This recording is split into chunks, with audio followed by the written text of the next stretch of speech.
আসসালামু আলাইকুম। মীর আব্দুল করিম কলেজ কর্তৃক আয়োজিত অনলাইন ক্লাসে সবাইকে শুভেচ্ছা জানাচ্ছি। আজকের অনলাইন ক্লাসে একাদশ ও দ্বাদশ শ্রেণীর শিক্ষার্থী তোমাদেরকে স্বাগতম জানাচ্ছি। আজকের ক্লাস পরিচালনায় আমি রয়েছি মোসাম্মদ ফরিদা ইয়াসমিন, অর্থনীতি বিভাগ, মীর আব্দুল করিম কলেজ, মিরপুর, কুষ্টিয়া। পাঠ পরিচিতি। আজকে অর্থনীতি প্রথম পত্র, অধ্যায় 1 মৌলিক অর্থনৈতিক সমস্যা এবং এর সমাধান, এই অধ্যায় পড়ানো হবে। আজকের পাঠ শেষে যে বিষয়গুলো তোমরা জানতে পারবে, শিখতে পারবে, সেগুলো হচ্ছে মৌলিক অর্থনৈতিক সমস্যাগুলো সম্বন্ধে জানতে পারবে, সুযোগ ব্যয়ের ধারণা পাবে এই পাঠ শেষে। তারপর সুযোগ ব্যয়ের প্রকারভেদ সম্বন্ধেও তোমরা জানতে পারবে। ক্লাস আমরা এই বিষয়গুলো আলোচনা করি। প্রথমে আমরা সমাজের মৌলিক অর্থনৈতিক সমস্যাগুলো আলোচনা করব। আমরা এর আগের ক্লাসেই এই সমস্যা সম্বন্ধে কিছুটা আলোচনা করেছি, আজকে বিস্তারিত আলোচনা করব। অর্থনীতিবিদ পল এ স্যামুয়েলসন 3টি সমস্যাকে প্রত্যেক সমাজের মৌলিক সমস্যা হিসাবে চিহ্নিত করেছেন। সেই 3টা সমস্যা কি তোমরা সবাই নিশ্চয়ই জানো, কারণ এর আগের ক্লাসেই এটা পড়ানো হয়েছে। 3টা সমস্যা হচ্ছে কি উৎপাদন করা হবে, কিভাবে উৎপাদন করা হবে এবং কার জন্য উৎপাদন করা হবে। এই 3টি সমস্যা প্রত্যেকটা সমাজেই দেখা দেয় বা প্রত্যেকটা সমাজেরই মূল অর্থনৈতিক সমস্যা হিসাবে দেখা দেয়। আসলে এগুলো আমরা এখন বিস্তারিতভাবে আলোচনা করি। তো প্রথম যে সমস্যা প্রত্যেকটা সমাজের মূল বা প্রথম সমস্যা, সেটা হচ্ছে কি উৎপাদন করা হবে, অর্থাৎ কি কি দ্রব্য উৎপাদন করা হবে, সেটাই সমাজের সমস্যা দেখা দেয়। তার কারণ আমরা জানি যে আমাদের অভাব অসীম এবং দ্রব্য উৎপাদনের ক্ষেত্রে যে উপকরণগুলো, সেগুলো হচ্ছে সীমিত। এই সীমিত উপকরণ দিয়ে একসাথে আমরা সব দ্রব্য উৎপাদন করতে পারি না। তাই আমাদেরকে উৎপাদনের ক্ষেত্রে নির্বাচন বা বাছাই করতে হয় যে যে দ্রব্যগুলো উৎপাদন করা বেশি জরুরি সেগুলোই আমাদের আগে উৎপাদন করতে হয়। এইভাবে সমস্যা দেখা দেয় যে কি দ্রব্য কি কতটুকু পরিমাণে উৎপাদন করা হবে, সেটা একটা সমাজের সমস্যা হিসেবে দেখা দেয়। তো আমরা এই সমস্যাটা একটা উৎপাদন সম্ভাবনা রেখার সাহায্যে ব্যাখ্যা করব। তোমরা চিত্রে দেখো, চিত্রে হচ্ছে ভূমি অক্ষে এক্স দ্রব্য নির্দেশ করা হয়েছে আর লম্ব অক্ষে ওয়াই দ্রব্য নির্দেশ করা হয়েছে। এখানে দেখো যে এ বি হচ্ছে একটি উৎপাদন সম্ভাবনার রেখা। এবি হচ্ছে একটি উৎপাদন সম্ভাবনা রেখা। আমরা এর আগের ক্লাসে কিন্তু উৎপাদন সম্ভাবনা রেখা সম্বন্ধে ব্যাপক আলোচনা করেছি, যে কিভাবে পাওয়া যায় এবং কেন হয়, এবং এর তাৎপর্য সমূহগুলো আলোচনা করেছি। তাহলে আমরা সেজন্য এই রেখাটা মানে সবাই চিনতে পারবো যে এবি হচ্ছে একটি উৎপাদন সম্ভাবনা রেখা। এখন খেয়াল করো, এই রেখাতে আমরা এক্স দ্রব্য এবং ওয়াই দ্রব্যের বিভিন্ন সমন্বয় বা সংমিশ্রণ উৎপাদন করতে পারবো। এর এবি রেখার আমরা খেয়াল করি যে যদি আমাদের এই ক্ষেত্রে যেই উপকরণ বা সম্পদ আছে সেই সম্পদে শুধুমাত্র এক্স দ্রব্য উৎপাদন করতে চায়, তাহলে ওবি পরিমাণ এক্স দ্রব্য উৎপাদন করতে পারবো। সেই ক্ষেত্রে ওয়াই দ্রব্য উৎপাদন করা সম্ভব হবে না। আবার যদি শুধুমাত্র ওয়াই দ্রব্য উৎপাদন করতে চাই, তাহলে ওএ পরিমাণ ওয়াই দ্রব্য উৎপাদন করতে পারবো।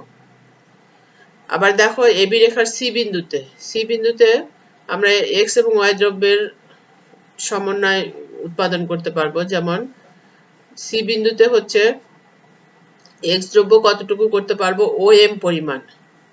খেয়াল করো, এক্স দ্রব্য উৎপাদন করতে পারবো ও এম পরিমাণ সি বিন্দুতে, আর ওয়াই দ্রব্য হচ্ছে ও এন পরিমাণ।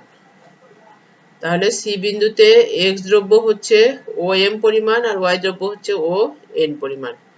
আবার ডি বিন্দুতে খেয়াল করো, ডি বিন্দুতে হচ্ছে এক্স দ্রব্য উৎপাদন করতে পারবো ও এম ওয়ান পরিমাণ আর ওয়াই দ্রব্য হচ্ছে ও এন ওয়ান পরিমাণ। এইভাবে এবি রেখার উপরে যে বিন্দুগুলো থাকবে সেই বিন্দুতে আমরা এই ক্ষেত্রে দুটি দ্রব্যের বিভিন্ন সংমিশ্রণ উৎপাদন করতে পারবো। শিক্ষার্থীরা এই চিত্রে আরো দুটি বিন্দু আছে, খেয়াল করো। এই বিন্দু দুটো ব্যাখ্যার প্রয়োজন। যেমন ই বিন্দুটা হচ্ছে, এই বিন্দুকে বলা হচ্ছে অ-অর্জনযোগ্য অঞ্চল বা অর্জনযোগ্য বিন্দু। তার মানে এই ই বিন্দুটা হচ্ছে এবি রেখার বাইরে অবস্থান করছে। তাহলে এই ই বিন্দুতে কিন্তু উৎপাদন করা সম্ভব নয়, কারণ এই ক্ষেত্রে যে সম্পদ আছে বা উপকরণ আছে, এই উপকরণ দিয়ে এবি রেখার মধ্যেই উৎপাদন করতে হবে। এবি রেখার বাইরের কোনো বিন্দুতে উৎপাদন করা যাবে না।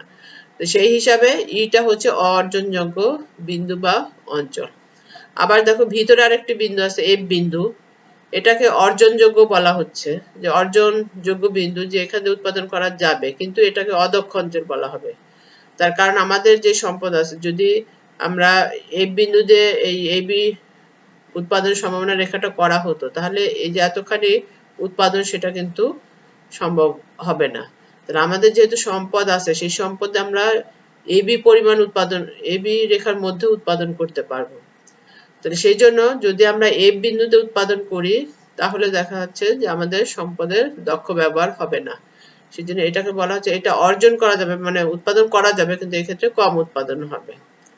তো এইভাবে এই উৎপাদন সম্ভাবনা রেখার সাহায্যে আমরা আমাদের যে সমস্যাটা ছিল সমাজের, যে কি দ্রব্য কি পরিমাণে উৎপাদন করা যাবে, সেটা একটা সমাজের সমস্যা, আমরা এই চিত্রের সাহায্যে সেটা দেখলাম।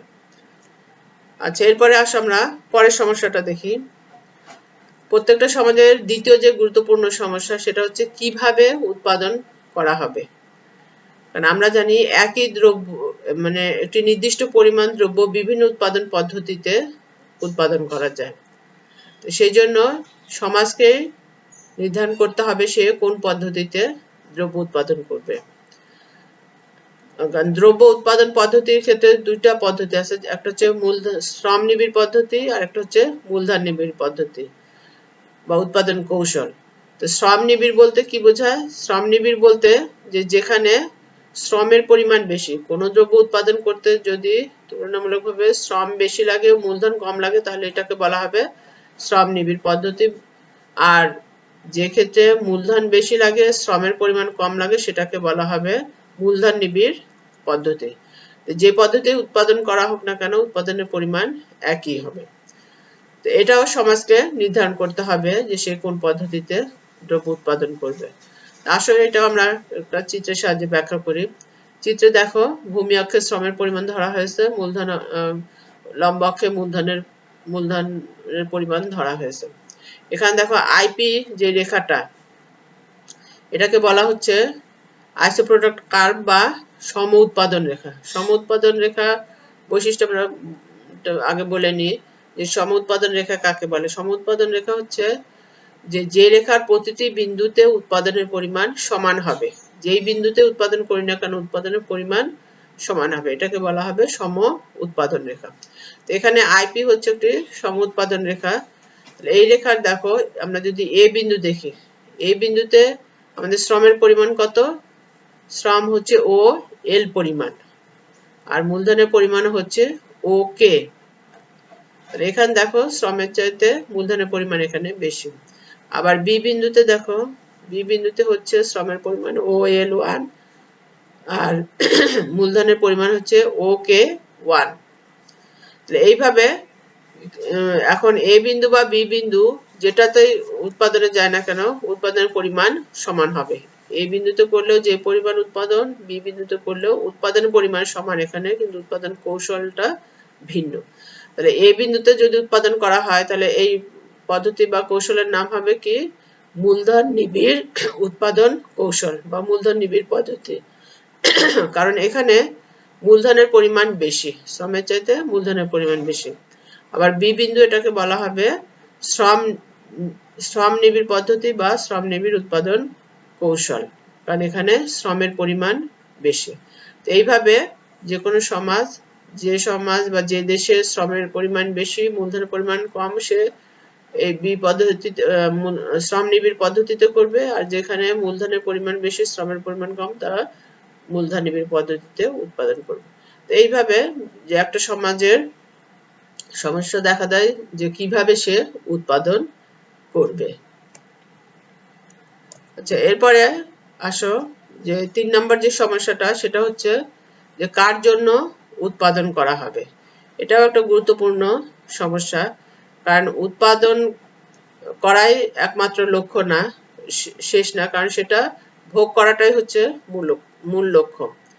এখন সেই দ্রব্যগুলো ভোগ করবে কারা, ধনিক শ্রেণী না সাধারণ শ্রেণী, সেটা কিন্তু গুরুত্বপূর্ণ বিষয় যে কোন শ্রেণীর মানুষেরা দ্রব্য উৎপাদন করবে। যেমন যদি ধনী শ্রেণীদের জন্য উৎপাদন করা হয় তাহলে সেখানে সাধারণ শ্রেণীর বা সাধারণ মানুষদের কিন্তু তাতে কল্যাণ সাধিত হবে না। যেমন আমরা যদি অতি বিলাসজাত দ্রব্য উৎপাদন করি তাহলে সেখানে ধনিক শ্রেণীদের শখ পূরণ করা হবে, কিন্তু সেখানে সাধারণ মানুষের এখানে জীবন ধারণ করা সম্ভব হবে না বা তাদের কল্যাণ হবে না। এই জন্য দেখা যাচ্ছে যে উৎপাদনের মূল লক্ষ্যটা কি হবে, কাদের জন্য উৎপাদন করা হবে, ধনিক শ্রেণীদের জন্য না সাধারণ মানুষের জন্য। তো সেই কারণ এই উৎপাদনের বন্টনের সাথে লক্ষ্যটা ঘনিষ্ঠভাবে জড়িত, কারণ বন্টনের উপরই উৎপাদনের মূল লক্ষ্যটা নির্ভর করবে। তো এইভাবে সমাজকে ঠিক করতে হবে যে উৎপাদিত পণ্য কারা ভোগ করবে বা উৎপাদনের পণ্যটা কিভাবে বণ্টিত হবে সেটাও সমাজকে সঠিকভাবে নির্ধারণ করতে হবে। কারণ বন্টনটা সুষম না হলে, উৎপাদন বেশি হলে সেটা সমাজের জন্য কল্যাণ হবে না। তাহলে আমরা দেখলাম তৃতীয় যে সমস্যাটা সেটা হচ্ছে কার জন্য উৎপাদন করা হবে। এটা অবশ্যই মানুষের জন্য উৎপাদন করতে হবে এবং সেটা সাধারণ মানুষের কল্যাণের জন্যই আমাদের দ্রব্য উৎপাদন করতে হবে। তাহলে এইভাবে পল স্যামুয়েলসনের যে 3টা সমস্যা আমরা দেখলাম, এটা প্রত্যেকটা সমাজের সেই সমস্যাগুলো আমরা ব্যাখ্যা করলাম চিত্রের সাহায্যেও। আশা করি তোমরা বুঝতে পেরেছো ভালোভাবে। এরপরে আসো আমরা এই অধ্যায়ের আরেকটি গুরুত্বপূর্ণ বিষয় এবং অর্থনীতিরও একটি গুরুত্বপূর্ণ বিষয় হচ্ছে সুযোগ ব্যয় ধারণা। সুযোগ ব্যয় ধারণাটা আসছে সীমিত উপকরণ দিয়ে কোন দ্রব্য কি পরিমাণে উৎপাদন করা হবে সেটা ব্যাখ্যা করার জন্য আধুনিক অর্থনীতিবিদগণ এই সুযোগ ব্যয় ধারণাটার অবতারণা করেন। তাহলে আমরা, কারণ আমাদের সুযোগ ব্যয় ধারণাটা আসছে কারণ আমরা এর আগেও বলেছি, এই চ্যাপ্টারে বারবার বলা হচ্ছে যে আমাদের অভাব অসীম কিন্তু সম্পদ সীমিত। এই সীমিত সম্পদ দিয়ে আমরা বিভিন্ন দ্রব্য উৎপাদন করতে গেলে দেখা যাচ্ছে একটার উৎপাদন বাড়াতে গেলে অন্যটার উৎপাদন কমাতে হয়। তো এই থেকে মূলত সুযোগ ব্যয়ের ধারণাটা আসছে। তো আমরা সুযোগ ব্যয়ের সংজ্ঞা দেখি। সুযোগ ব্যয় বলতে কি বোঝায়, এখানে তোমরা সবাই খেয়াল করো যে একটি দ্রব্যের অতিরিক্ত উৎপাদন পাওয়ার জন্য অপর দ্রব্যের উৎপাদন যতটুকু ছেড়ে দিতে হয় তাই হলো সুযোগ ব্যয়। অর্থাৎ একটি দ্রব্যের যদি আমরা অতিরিক্ত এক একক উৎপাদন করি, এর ফলে অন্য আরেকটা দ্রব্যের যে উৎপাদন যতটুকু ছেড়ে দেব সেই ছেড়ে দেওয়া উৎপাদনটুকুই হলো সুযোগ ব্যয়। এ প্রসঙ্গে অর্থনীতিবিদ বেনহাম বলেন যে কোনো জিনিসের সুযোগ ব্যয় হচ্ছে সর্বোত্তম বিকল্প দ্রব্যটি উৎপাদন পরিহারের ব্যয়। কোনো জিনিসের সুযোগ ব্যয় হচ্ছে সর্বোত্তম বিকল্প দ্রব্যটি উৎপাদন পরিহারের ব্যয়। অর্থাৎ আরেকটি যে দ্রব্য থাকবে বিকল্প দ্রব্য, সেই দ্রব্যটির উৎপাদন পরিহার করা বা ছেড়ে দেওয়ার যে ব্যয় সেটাই হচ্ছে সুযোগ ব্যয়। আমরা যদি লক্ষ্য করো যে আমরা উদাহরণ যদি দেই, মনে করো একজন কৃষক, তার নির্দিষ্ট একটা জমি আছে, সেই জমিতে সে ধান পাট উভয়ই ধানও উৎপাদন করা যায়, সেটাই পাটও উৎপাদন করতে পারে, কিন্তু একসাথে ধান এবং পাট দুইটা একসাথে উৎপাদন করা সম্ভব না। তো এই ক্ষেত্রে সে যদি ধান উৎপাদন করে তাহলে 50 কুইন্টাল ধান উৎপাদন করতে পারবে, আর যদি পাট উৎপাদন করে তাহলে 40 কুইন্টাল পাট উৎপাদন করতে পারবে। যেহেতু একসাথে দুটাই উৎপাদন করা সম্ভব নয়, এজন্য একটি উৎপাদন করতে গেলে তাকে অন্য আরেকটির উৎপাদন বাদ দিতে হবে বা পরিহার করতে হবে। এখন যদি সে ধান উৎপাদন করে তাহলে তার পাটের উৎপাদন বাদ দিতে হবে। তাহলে এখানে সুযোগ ব্যয়টা কি হচ্ছে, যে তাহলে যদি ধান উৎপাদন করে তাহলে 50 কুইন্টাল ধানের সুযোগ ব্যয় হচ্ছে 40 কুইন্টাল পাটের উৎপাদন। কারণ 50 কুইন্টাল ধান উৎপাদন করতে গেলে তার 40 কুইন্টাল পাটের উৎপাদনটা বাদ দিতে হচ্ছে। এটাই হচ্ছে সুযোগ ব্যয়, যতটুকু বাদ দিতে হবে সেটাই হবে সুযোগ ব্যয়। আবার খেয়াল করো, আরেকটা উদাহরণ যদি আমরা দেই, যে একজন শ্রমিক সে পাট কলেও কাজ করতে পারে, চিনি কলেও কাজ করতে পারে, কিন্তু একসাথে সে কিন্তু এট এ টাইমে সে দুটা কলে বা কারখানা ইন্ডাস্ট্রিতে সে কাজ করতে পারবে না। সে যদি পাট কলে কাজ করে তাহলে চিনি কলের মজুরি সে হারাবে বা তাকে বাদ দিতে হবে। তাহলে পাট কলের সুযোগ ব্যয় হচ্ছে চিনি কলের মজুরি না পাওয়া বা যেটুকু বাদ দিছে সেটা। এইভাবে মূলত দেখা যায় যে সমাজে একটা দ্রব্য উৎপাদন করতে গেলে আরেকটা দ্রব্যের উৎপাদন ছেড়ে দিতে হয়, যতটুকু ছেড়ে দেওয়া হবে ওটাই হবে আগের দ্রব্যের সুযোগ ব্যয়। আসলে এবার আমরা চিত্রের সাহায্যে সুযোগ ব্যয়টা ব্যাখ্যা করি। চিত্র এখানে খেয়াল করো যে ও এক্স অক্ষে হচ্ছে এক্স দ্রব্য আর ও ওয়াই অক্ষে ওয়াই দ্রব্য। আমরা যদি এক্স এবং ওয়াই দুটো দ্রব্য উৎপাদন করতে চাই তাহলে সেখানে সুযোগ ব্যয় কিভাবে হচ্ছে দেখো। এখানে চিত্রের এ বি হচ্ছে একটা উৎপাদন সম্ভাবনা রেখা। এ বি রেখার সি বিন্দুতে দেখো, সি বিন্দুতে আমরা এক্স দ্রব্য কতটুকু করতে পারবো, ও এম পরিমাণ, আর ওয়াই দ্রব্য হচ্ছে ও এন পরিমাণ। আবার ডি বিন্দুতে দেখো যে এক্স দ্রব্য করতে পারবো ও এম ওয়ান বেশি, আগে এম ছিল পরে এম ওয়ান, আর ওয়াই দ্রব্য করতে পারবো ও এন ওয়ান। তাহলে সি এর চাইতে ডি বিন্দুতে দেখো যে এক্স দ্রব্যের উৎপাদন বাড়ানোর ফলে ওয়াই দ্রব্যের উৎপাদন কিন্তু এখানে কমে গেছে, এন থেকে এন ওয়ান হয়েছে। এক্স দ্রব্যের উৎপাদন এম থেকে এম ওয়ান যতটুকু বৃদ্ধি করা হয়েছে, এইদিকে দেখো ওয়াই দ্রব্যের উৎপাদন কিন্তু এন থেকে এন ওয়ান পরিমাণ কমে গেছে। তাহলে এখানে সুযোগ ব্যয়টা কি হচ্ছে, যে এম ওয়ান পরিমাণ এক্স দ্রব্যের সুযোগ ব্যয় হবে এন ওয়ান পরিমাণ ওয়াই দ্রব্যের উৎপাদন। ঠিক আছে, তাহলে একটা দ্রব্যের উৎপাদন যতটুকু বৃদ্ধি করা হচ্ছে এর ফলে অন্য দ্রব্যের উৎপাদন, একটা দ্রব্যের উৎপাদন বৃদ্ধির ফলে অন্য দ্রব্যের উৎপাদন দেখো যতটুকু ছেড়ে দিতে হচ্ছে বা কমে যাচ্ছে সেটা বা বাদ দিতে হচ্ছে, সেটাই হচ্ছে এই দ্রব্যের সুযোগ ব্যয়। তাহলে এইভাবে আমরা সুযোগ ব্যয়ের ধারণাটা চিত্রের সাহায্যে ব্যাখ্যা করতে পারব। এই সুযোগ ব্যয়ের দেখো অর্থনীতিতে অনেক তাৎপর্য রয়েছে বা সুযোগ ব্যয়ের গুরুত্ব রয়েছে অর্থনীতির ক্ষেত্রে, কারণ এই সুযোগ ব্যয়ের মাধ্যমে অর্থনীতির অনেক বিষয়গুলো বিশ্লেষণ করা যায়। আমরা সেগুলো আলোচনা করি। খেয়াল করো যে আধুনিক অর্থনীতিতে ব্যয়ের প্রকৃতি বিশ্লেষণ করা যাবে সুযোগ ব্যয়ের মাধ্যমে। উৎপাদন ব্যয়ের ক্ষেত্রে বা উৎপাদন ব্যয় কেমন হবে সেটা সুযোগ ব্যয়ের মাধ্যমে করা যাবে। তারপরে সুযোগ ব্যয় ধারণা থেকে দুষ্প্রাপ্য সম্পদের দক্ষ ব্যবহার নিশ্চিত করা যাবে। যে আমরা এর আগে জেনেছি যে আমাদের সম্পদ হচ্ছে সীমিত, এই দুষ্প্রাপ্য যে সম্পদ রয়েছে সেই সম্পদ দিয়ে কোন দ্রব্য কি পরিমাণে উৎপাদন করা যাবে বা কাম্য হবে একটা সমাজের জন্য, সেটা হচ্ছে সুযোগ ব্যয় ধারণা থেকে আমরা জানতে পারবো বা ধারণা দ্বারা বিশ্লেষণ করতে পারবো। তারপরে অর্থনীতিতে ব্যক্তিগত পছন্দ নির্বাচন, সামাজিক পছন্দ নির্বাচন, উৎপাদন সিদ্ধান্ত গ্রহণ ইত্যাদি যে বিষয়গুলো আছে এগুলো সুযোগ ব্যয় ধারণার মাধ্যমে ব্যাখ্যা করা যায়।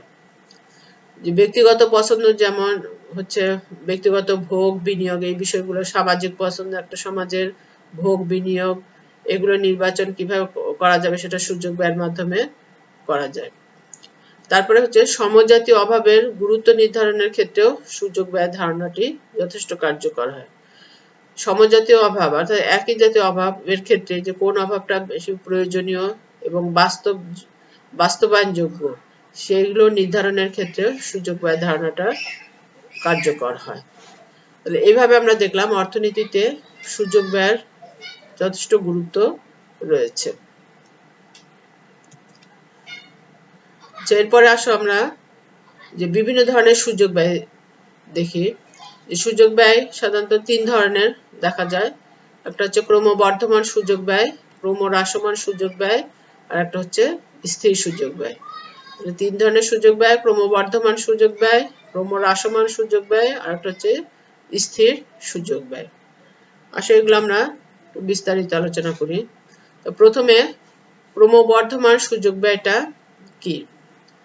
যদি এরকম হয় যে একটি দ্রব্যের উৎপাদন নির্দিষ্ট পরিমাণ বাড়াতে গেলে অন্য দ্রব্যের উৎপাদন বা অন্য আরেকটি দ্রব্যের উৎপাদন যে হারে ছেড়ে দিতে হয় সেই হারটা যদি ক্রমান্বয়ে বেশি হয়, অর্থাৎ বেশি হারে যদি ছেড়ে দিতে হয়, তাহলে সেটাকে বলা হবে ক্রমবর্ধমান সুযোগ ব্যয়। অন্য দ্রব্যের উৎপাদনের সুযোগ যদি বেশি হারে ছেড়ে দিতে হয় তাহলে সেটা হবে ক্রমবর্ধমান সুযোগ ব্যয়।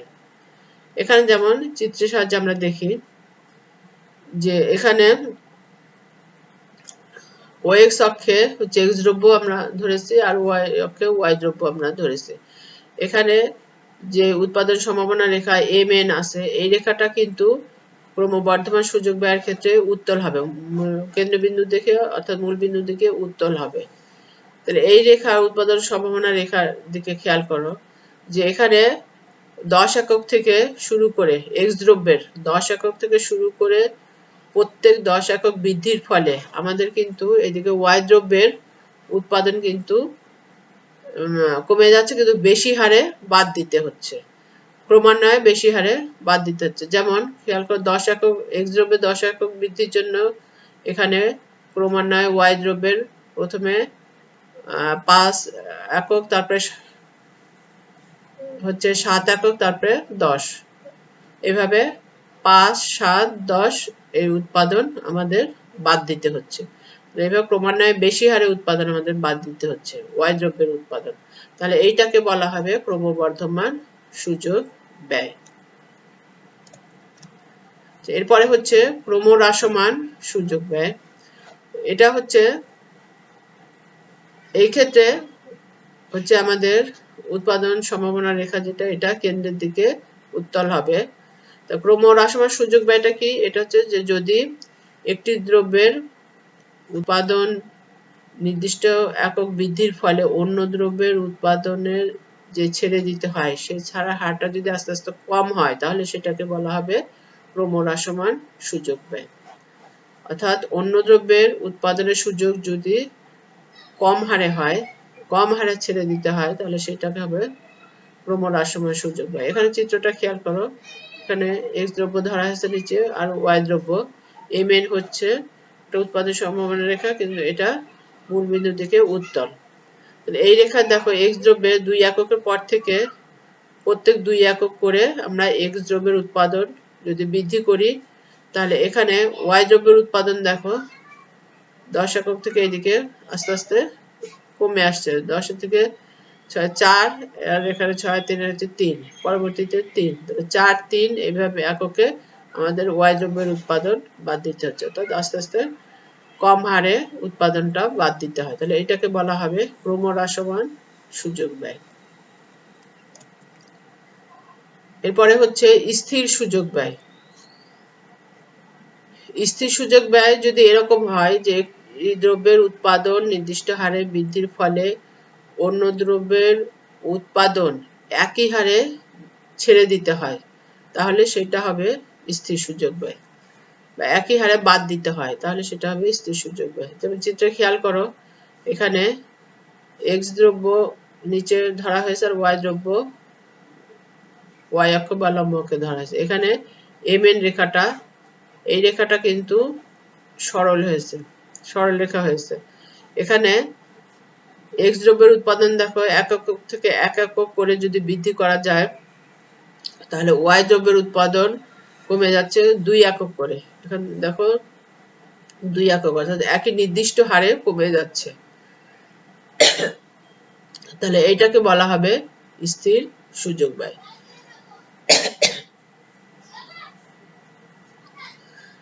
তাহলে এইভাবে আমরা সুযোগ ব্যয়গুলো দেখলাম যে বিভিন্ন ধরনের সুযোগ ব্যয় দেখা যায়, 3 ধরনের সুযোগ ব্যয় এখানে দেখা যায়। তা আশা করছি আজকের ক্লাসে যে গুরুত্বপূর্ণ বিষয়গুলো বোঝানো হয়েছে তোমরা অবশ্যই বুঝতে পেরেছো। এগুলো বাসায় আরো ভালোভাবে প্র্যাকটিস করবে, তাহলে বিষয়টা আরো তোমরা ভালো উপলব্ধি করতে পারবে। আজকে সবাইকে ধন্যবাদ জানিয়ে ক্লাস শেষ করছি।